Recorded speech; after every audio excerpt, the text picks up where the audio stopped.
अस्सलामु अलैकुम वरहमतुल्लाहि वबरकातुहू। हक मीडिया के स्पेशल प्रोग्राम में आपका इस्तकबाल है। मैं फैजुल बारी। नाजरीन, पिछले कुछ सालों से इंडिया में बकरीद में एक अलग ही आतंक और खौफ का माहौल देखने को मिलता है, जहां मुसलमानों को ईद उल अजहा सेलिब्रेट करने और कुर्बानी करने में कुछ राइट विंग ऑर्गेनाइजेशन के लोग बहुत ज्यादा प्रॉब्लम क्रिएट करते हुए नजर आते हैं। जिस गली में शहर के अंदर आपको नाली के अंदर खून मिले तो कृपया करके मुझे या मेरे संगठन के व्यक्ति को बताएं, हम इन्हें बताएंगे कि ईद किस तरह मनाई जाती है। जबकि ईद उल अजहा का इंडियन इकोनॉमी में, specifically lower class Indian society में बहुत इंपैक्ट है। इनफैक्ट गरीब हिंदू और मुसलमानों के लिए यह एक लाइफ चेंजिंग इवेंट होता है। कैसे ये इंडियन रूरल इकोनॉमी और छोटे किसान और फार्मर्स के लिए बूस्टर का काम करता है, आज इस वीडियो में डिस्कस करेंगे। एक रिपोर्ट के अकॉर्डिंग इंडिया में 209 मिलियन मतलब 20 करोड़ और 90 लाख मुसलमान रहते हैं, और वो फिर यकीनन ईद उल अजहा भी सेलिब्रेट करते हैं।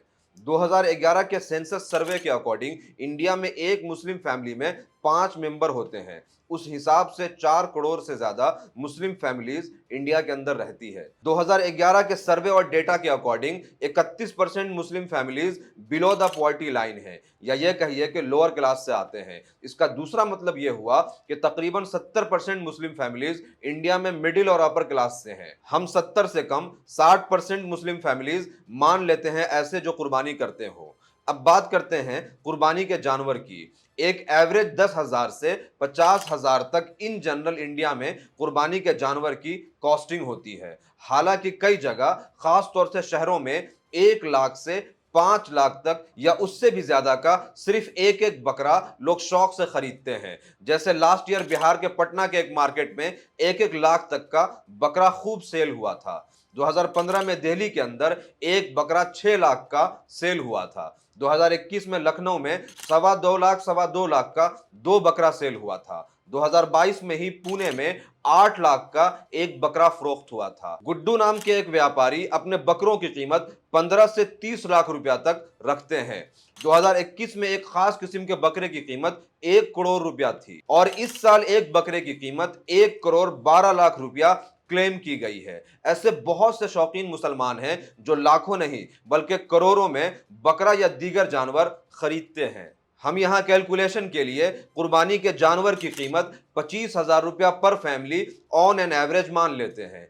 इस हिसाब से अगर हम टोटल मुस्लिम फैमिलीज के 60% जो कुर्बानी करने वाले हैं, यानी 2 करोड़ 40 लाख फैमिली को 25,000 कुर्बानी के जानवर की कीमत से अगर मल्टीप्लाई करें तो हमें कोई 6 लाख करोड़ रुपया मिलता है, मतलब 600 बिलियन इंडियन रुपीस। अभी हम बकरीद के उस खास हफ्ते में होने वाले खास बिजनेस के टर्नओवर को ऐड नहीं करते हैं, जैसे ट्रांसपोर्टेशन, जिसमें एनिमल को एक जगह से दूसरी जगह ले जाया जाता है। अगर आप मिनिमम से भी मिनिमम एक जानवर के ट्रांसपोर्ट की कॉस्ट सिर्फ 200 रुपया मानते हैं, तब भी 2 करोड़ और 40 लाख मल्टीप्लाई बाय 200 करने पर आपको 480 करोड़ से भी ज्यादा मिलता है। फिर इसमें जानवर के आखिरी हफ्ते में देखभाल करने वाले की फीस, उसके खाने का इंतजाम जैसे चारा और गल्ला, फिर कुर्बानी के दिन और कुर्बानी के बाद पीसेस बनाने यानी बूटी बनाने में चाकू, छूड़ा, चापड़, नाइफ। आप बस अंदाजा लगाइए कि अगर 2 करोड़ 40 लाख लोगों में से आधे लोग भी नाइफ खरीदते हैं, और नाइफ का मिनिमम अमाउंट जो मिनिमम कॉस्ट है वो अगर आप 100 रुपया भी मान के चलते हैं, तो नाइफ का जो बिजनेस है वो सिर्फ उस हफ्ते में 140 करोड़ के अराउंड टर्नओवर एक बूस्टर मिलता है। इन तमाम डिफरेंट चीजों के कॉस्ट को अगर जोड़ दें तो ये अमाउंट 6,50,000 करोड़ से भी ज्यादा हो जाता है। इन सबसे अलग और सबसे इंपॉर्टेंट बात, इतने super heavy amount of business के कौन लोग बेनिफिशियरी हैं? क्या बड़े बड़े मिलेनियर और बिलेनियर इसमें लाभारी होते हैं, या वो कौन लोग हैं जिनको इसका फायदा होता है? इसको समझिए। एक ऐसे वक्त में जब हमारे मार्केट से लेकर हमारे घर तक हर जगह चाइनीज प्रोडक्ट डोमिनेंट है, कुर्बानी के पूरे कार्यक्रम में एक भी चाइनीज प्रोडक्ट का कोई इंटरफेयर नहीं है, ना ही इसमें कोई मल्टीनेशनल कंपनी का कोई शेयर या इन्वेस्टमेंट है। यह 100% देसी रूरल इकोनॉमिक प्रैक्टिस है, जिसमें सिर्फ और सिर्फ गांव और देहात के इंडियन फार्मर्स लाभारी होते हैं। एक ऐसे वक्त में जब देश में हर तरफ बेरोजगारी की मार है, पढ़े लिखे लोग बेरोजगार घूम रहे हैं, एक ऐसे वक्त में एक शानदार रोजगार की अपॉर्चुनिटी क्रिएट होती है उन लोगों के लिए जो कोई डिग्री होल्डर नहीं है। अगर एक किसान ऑन एन एवरेज 10 बकरा या कोई 2 से 3 बड़ा जानवर पालता है तो 2 करोड़ डिवाइडेड बाय 10 बकरा मींस 20 लाख किसान। इसी तरीके से 40 लाख बड़े जानवर में से 3 से अगर उसको डिवाइड करें तो 13 लाख किसान बनते हैं। मतलब यह कि 20 लाख प्लस 13 लाख टोटल 33 लाख किसान सिर्फ इसमें मवेशी पालन से रोजगार हासिल करते हैं। इसका मतलब यह हुआ कि बकरीद डायरेक्टली लोकल बिजनेस को कंट्रीब्यूट करता है, जहां 6 लाख करोड़ रुपए का बिजनेस के साथ साथ लगभग 33 लाख छोटे और मध्यम वर्गीय किसानों को रोजगार मिलता है। चूंकि किसानों का व्यापार धर्म पर आधारित नहीं है, इसीलिए अलग अलग कम्युनिटी के किसान इसमें बेनिफिशियरी होते हैं, जिसमें बड़ी तादाद में पिछड़ी जाति के हिंदू किसान हैं। इसीलिए आप ये देखेंगे कि लास्ट ईयर कर्नाटका में जब काउ प्रोटेक्शन एक्ट आया और बड़े जानवरों के मार्केट को एकदम से जब इलीगल डिक्लेयर कर दिया गया तो बहुत बड़ी तादाद में हिंदू गरीब किसानों की वीडियोस आई, जहां वो अपने पेट पर लात मारे जाने की शिकायत कर रहे थे।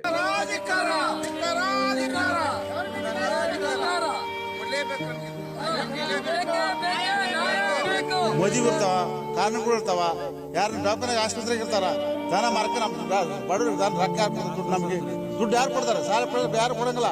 ಮನೆ ಬಾಳೆ ಮಾರ್ಕೋಬೇಕು, ದವಾಖಾನೆ ಹೋಗಿ ನಮ್ಮ ಹೆಂಡ್ರ ಮಕ್ಕಳು ತಂದೆ ತಾಯಿನ ಮಾಡ್ಕೋ। इस शख्स को सुनिए कैसे ये बता रहा है कि उसके जानवर का कोई खरीदार नहीं है, घर में उसकी बीवी बीमार है, हॉस्पिटल ले जाने के लिए उसके पास कोई पैसा नहीं है, वो खुद एक वक्त के खाने के साथ बेबस किसी खरीदार के इंतजार में आंसू के साथ रो रहा है। स्वामी ಕೇಳ್ರಿ ಏನ್ ಮಾಡ್ಬೇಕ್ರಿ ನಾವು ಸ್ವಾಮಿ, ನಮಗ್ ತಿನ್ನ ಗಂಜಿಲ್ಲ ಮಾಡ್ಕೊಳಕತ್ತೇವೆ ಎತ್ತ ನಮ್ಮ ಹೆಂಗಸಿಗಾರ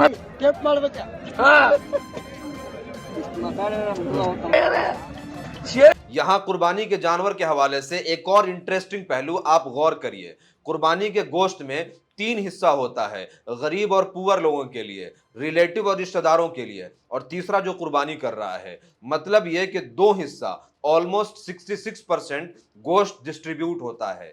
एक एवरेज 30 केजी के बकरे में 13.5 केजी खाने लायक गोश्त होता है, वहीं 200 केजी के बफेलो में 100 केजी खाने लायक गोश्त होता है। उस हिसाब से 44 करोड़ 22 लाख केजी गोश्त सिर्फ डिस्ट्रीब्यूशन के लिए कुर्बानी के गोश्त से निकाला जाता है।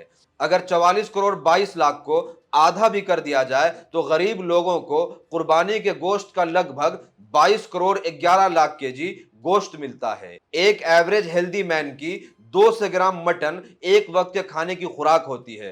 मतलब यह कि 1 केजी मटन में 5 लोग एक टाइम का खाना खा सकते हैं। तो उस हिसाब से 22 करोड़ 11 लाख केजी गोश्त 1 अरब 10 करोड़ 55 लाख लोगों के लिए एक टाइम का पर्याप्त गोश्त है, पर्याप्त खाना है। सुभान अल्लाह। मगर यह सिर्फ कोई 50 करोड़ पुअर इंडियन पॉपुलेशन में डिस्ट्रीब्यूट होता है, जिससे वो फ्रीज में रखकर या दूसरे अलग अलग तरीकों से स्टोर करके कई और टाइम पे खाते हैं और अल्लाह का शुक्र अदा करते हैं। अगर आप ये सोच रहे हैं कि इंडिया में सिर्फ क्रिश्चियंस, मुस्लिम और सिख नॉन वेजिटेरियन हैं, तो आप गलत हैं, क्योंकि कई डिफरेंट रिसर्च के अकॉर्डिंग 70% से 80% इंडियन नॉन वेजिटेरियन हैं।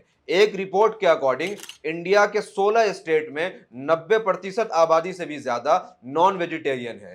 इवन हमारे गांव के अंदर बकरीद के दिन जब गोश्त बांटा जाता है तो मैंने बचपन से देखा है बड़ी तादाद में नॉन मुस्लिम या लोअर कास्ट हिंदू की मौजूदगी होती है। यहां एक सुपर इंटरेस्टिंग फैक्ट देखें, इंडिया में चिकन और बीफ के कंपैरिजन में मटन बहुत एक्सपेंसिव और बहुत कॉस्टली है। मेरे खुद के गांव में चिकन 180 रुपए केजी और मटन 700 रुपए केजी है। मटन के एक्सपेंसिव होने की वजह से रूरल इंडिया में सिर्फ 6.4% लोग मटन खाते हैं। मगर कुर्बान जाइए अल्लाह की खूबसूरत निजाम पर कि मटन जो सबसे कॉस्टली फूड है, गरीबों के घर 1 अरब केजी मटन फ्री में पहुंच जाता है। ये इतनी बड़ी तादाद में फूड का गरीबों में डिस्ट्रीब्यूशन अपने आप में एक बहुत बड़ा मिरेकल है, एक बहुत बड़ा मौजज़ा है। मोदी जी ने कोविड के टाइम कुछ गरीब लोगों में हमारे पैसे से, टैक्स से जो जनरेटेड रेवेन्यू था, उससे राशन गरीबों के अंदर डिस्ट्रीब्यूट कराया। अच्छी बात है, अच्छी बात है कि डिस्ट्रीब्यूट कराया, कोई कमाल नहीं किया, क्योंकि वो स्टेट का पैसा है और स्टेट के सिटीजन उसके सबसे ज्यादा हकदार हैं। मगर चिल्ला चिल्ला करके खूब क्रेडिट लिया गया। यहां कुर्बान जाइए मुसलमानों के ऊपर कि इतना बड़ा एक्सपेंसिव फूड डिस्ट्रीब्यूशन, मगर उन्हें इसका इल्म ही नहीं है, उन्हें पता ही नहीं है। सुभान अल्लाह। अगर हम कलेक्टिवली बकरीद के सोशल बेनिफिट को देखें तो 600 बिलियन इंडियन रुपीस का बिजनेस होता है, 50 से 55 करोड़ पुअर पीपुल के खाने का फ्री इंतजाम और 33 लाख किसानों को एक तरह से सॉलिड एम्प्लॉयमेंट और रोजगार मिलता है। यह कैलकुलेशन, ये एस्टिमेट एकदम मिनिमम से मिनिमम करके पेश किया गया है। कुर्बानी करने वालों की, गोश्त बांटने वालों की, गरीबों को खाना खिलाने वालों की एग्जैक्ट और एक्चुअल डेटा इससे कहीं ज्यादा है, बल्कि बहुत ज्यादा है। क्योंकि अक्सर देखा गया है कि लोअर क्लास फैमिली से भी लोग कुर्बानी करने में, बड़े जानवरों में हिस्सा लेते हैं। यहां यह भी समझते हुए चलें कि अभी कुर्बानी के इस आदादो शुमार में, इस स्टैटिस्टिक्स में, गल्फ में और टर्की में और वेस्ट में रहने वाले उन अमीर मुस्लिम फैमिलीज का डेटा ऐड नहीं किया गया है जो इंडिया के अंदर अपने रिश्तेदारों के थ्रू कुर्बानी कराते हैं और उनका सारा गोश्त, सारी चीजें चैरिटी में चली जाती हैं, जो इंडिया के टोटल कुर्बानी का लगभग 10% हिस्सा बनता है। सो ये 3 दिन का ईद उल अजहा का त्यौहार एक बहुत ही इंपॉर्टेंट फेनोमेना है जो इंडिया के जीडीपी में और एम्प्लॉयमेंट में डायरेक्ट कंट्रीब्यूट करता है। इंडियन मुस्लिम के कुर्बानी से होने वाला बिजनेस 17% सेंट्रल गवर्नमेंट के एनुअल बजट से भी ज्यादा है और ये लगभग देश के सबसे बड़े स्टेट उत्तर प्रदेश के टोटल बजट 415 लाख करोड़ के बराबर है। खुद मेरे स्टेट बिहार के एनुअल बजट 218 लाख करोड़ और कर्नाटका के एनुअल बजट 245 लाख करोड़ के डबल में आता है। यहां यह ध्यान में रखें कि इन आंकड़ों में, इन एस्टिमेट्स में लेदर का बिजनेस, बोन और दूसरे जो बाई प्रोडक्ट्स हैं उसके बिजनेस के साथ ही बकरीद के जो दूसरे फेस्टिवल एक्टिविटीज के जो एक्सपेंसेस हैं, जैसे डिफरेंट टाइप्स ऑफ शॉपिंग्स हैं, उसका जो पूरा एक बड़ा इंडस्ट्री है, उसके जो एक्सपेंसेस हैं उसको इंक्लूड नहीं किया गया है। अगर ये सब भी जोड़ दिया जाए तो शायद ये 10 लाख करोड़ का बिजनेस सिर्फ 3 दिन के इवेंट में हो जाएगा। सिर्फ कुर्बानी और उसके डिस्ट्रीब्यूशन से यह समझ में आता है कि बकरीद के थ्रू भारत में मवेशी पालन सबसे सेफेस्ट और सबसे अच्छा रिटर्निंग वाला बिजनेस है, खास करके उन गरीबों के लिए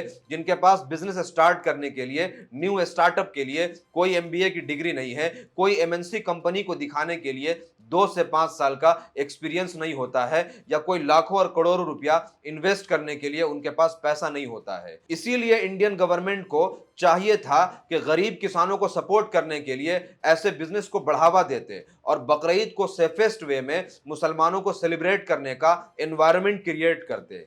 मगर अफसोस, बकरीद के इस त्यौहार को टारगेट किया जाता है, जिसका डायरेक्ट नुकसान मुसलमानों के साथ साथ एससी, एसटी, ओबीसी फार्मर्स को तो होता ही है, इंडियन इकोनॉमी को भी इसका भारी नुकसान उठाना पड़ता है। इस्लाम में 2 बड़ा त्यौहार है, ईद उल फित्र और ईद उल अजहा। दोनों में आप बार बार ये देखेंगे कि चैरिटी करने को बहुत प्रमोट किया गया है। हदीस के अंदर है कि ईदगाह जाने से पहले पहले अपना फितरा अदा कर दो। फितरा एक तरीके से गरीब लोगों को चैरिटी करना होता है, उन्हें पैसा देना होता है ताकि उनके जो गरीब बच्चे हैं वो भी ईद सही से सेलिब्रेट कर सकें। इसी तरीके से दूसरी जगह ईद उल अजहा के हवाले से है कि अगर आपके अंदर इस्तिताअत नहीं है, आपके अंदर कैपेबिलिटी नहीं है, तो आप कुर्बानी ना करें।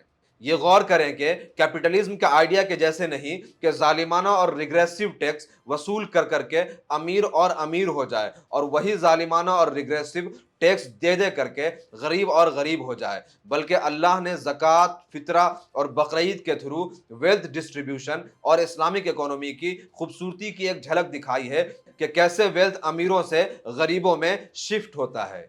अल्लाह हम सबको ईद में कुर्बानी करने, चैरिटी करने और इन कुर्बानी और चैरिटी से इंस्पिरेशन लेकर के उम्मत के लिए अपने दिलों में कुर्बानी के जज्बा को जिंदा करने की तौफीक दे।